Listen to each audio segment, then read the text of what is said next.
Stop peredaran rokok ilegal, polos, palsu, dan tanpa pita cukai. Jika tidak ingin jadi masalah, mari kita bantu dan laporkan.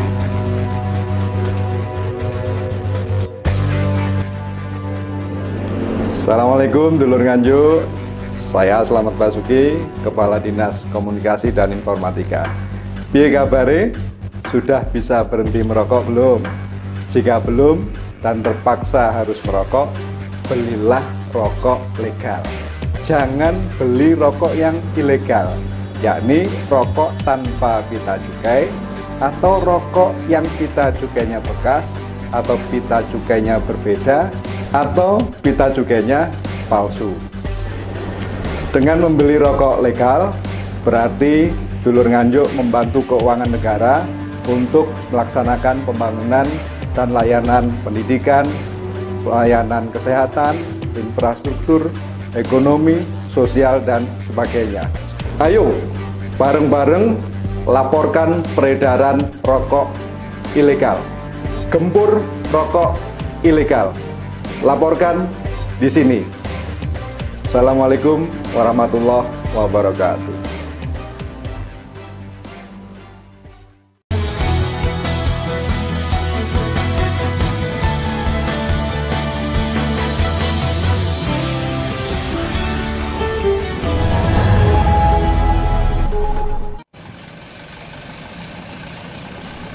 Musim kemarau panjang di Kabupaten Nganjuk mengakibatkan sejumlah desa mulai merasakan dampak kekeringan.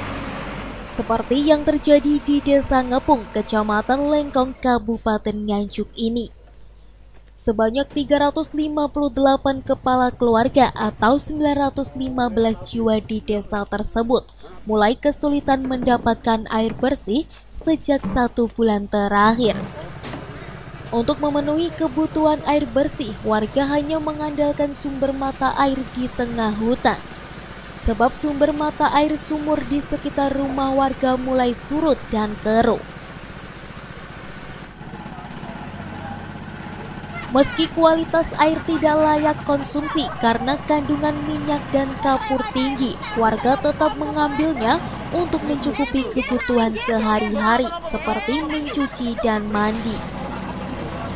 Krisis air bersih ini mulai dirasakan warga sejak awal bulan Juli lalu. Sebab dalam 1 bulan terakhir, hujan sudah tidak turun lagi di desa mereka. Dwi Yana Bekti, Kepala Desa Ngepung menjelaskan, sebenarnya pemerintah daerah telah berupaya mengantisipasi bencana kekeringan ini dengan membangun 2 sumur bor. Namun setiap musim kemarau tiba, aliran air yang keluar dari sumur bor tersebut mengandung minyak dan tidak dapat dikonsumsi warga. Sehingga setiap musim kemarau tiba, warga hanya mengandalkan bantuan dropping air bersih dari BPBD Kabupaten Nganjuk. Di desa kami itu sudah 2 kali pengeboran. Sampai tahun ini, tahun 2021 ini, untuk sumur tersebut tidak keluar air. Bahkan mulai dari pengeboran awal itu pun sudah tidak keluar air. Nah, kami hanya berharap untuk pemerintahan Kabupaten Nganjuk, bagaimana caranya untuk mengatasi kekeringan di desa kami, meskipun air di desa kami mengandung lantung. Nah, bagaimana caranya untuk air tersebut bisa tetap dikonsumsi untuk masyarakat. Ini setiap tahun seperti ini? Iya, setiap tahun. Jadi kami sudah berlangganan untuk dropping air dari BPBD. Kalau kekeringan ini terjadi sejak kapan? 1 bulan terakhir. 1 bulan terakhir. Kalau warga cari airnya di mana?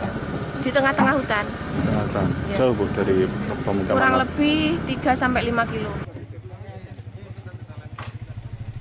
Sementara itu, Yuniati, Kepala Seksi Kebencanaan BPBD Kabupaten Nganjuk menjelaskan, untuk mengantisipasi krisis air bersih ini, Badan Penanggulangan Bencana Daerah Kabupaten Nganjuk mulai melakukan dropping air bersih sebanyak 20.000 liter air setiap 2 hari sekali. Dari data BPBD Kabupaten Nganjuk, dropping bantuan air bersih ini akan dilakukan rutin hingga bulan Oktober mendatang. Selain itu, sejumlah anggota TNI, Polri, Kecamatan Lengkong juga akan membantu selama proses pendistribusian air bersih ini. Kalau kita di BPBD ada 2 unit tangki, tapi untuk setiap hari sesuai dengan permintaan di Dusun Sendang Bogor ini, sekali permintaan minta 4 rit, berarti 4 tangki. Jadi ini nanti kita kembali lagi ngambil, di dropping lagi, jadi dua kali jalan untuk setiap harinya. Kapasitasnya berapa? Kapasitasnya 400 sampai 500, 4.000 sampai 5.000. 5.000. Ya, Kalau 1.000 mili liter. Iya. Kalau dropping ini dimulai sejak kapan? Dapat dimulai dari ini. Hari ini. Iya. Sampai kapan itu? Kalau kita sesuai dengan pernyataan tanggap darurat kekeringan ini sampai bulan November. Sementara data dari hasil asesmen potensi bencana kekeringan dan kebakaran hutan BPBD Kabupaten Nganjuk tercatat untuk saat ini baru terdapat 1 desa yang telah mengusulkan bantuan dropping air bersih, yakni Desa Ngepung, Kecamatan Lengkong, Nganjuk. Dari Nganjuk, Tim Liputan TV7 News.